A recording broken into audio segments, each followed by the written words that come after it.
Was you a bad kid? Yeah. I got kicked out. I got kicked out. Actually, a lot of people don't know this as well. I was one of the first kids in the school to ever do confined education. So, boom, they said, like, me and my brothers had too much control over the school.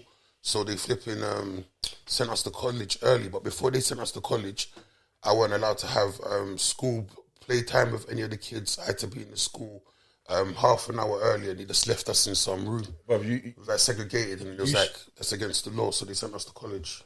What I'm talking about is inside the school, we was not allowed to have I couldn't mingle with no kids in the school. You that bad? Man had to go to school half an hour to an hour early. When I was going into the school was empty. We had to stay in the room. It was secluded education. Bro. I couldn't have breaks. I couldn't go out. That's what the special kids did. You know bro. the What are you 15 doing? minutes. You know the 15 minutes. You know the 15-minute break. I couldn't have that. You see the hour like we couldn't have that, blood.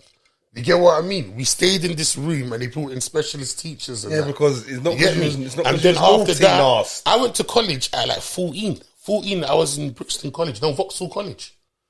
You get what I mean? It turned out all right in the end, though, innit? What's even more sick? Go on. So my head teacher said, "Rah, I'd either be dead or in prison, and I am basically the Febreze what comes out of the toilet when you flush it."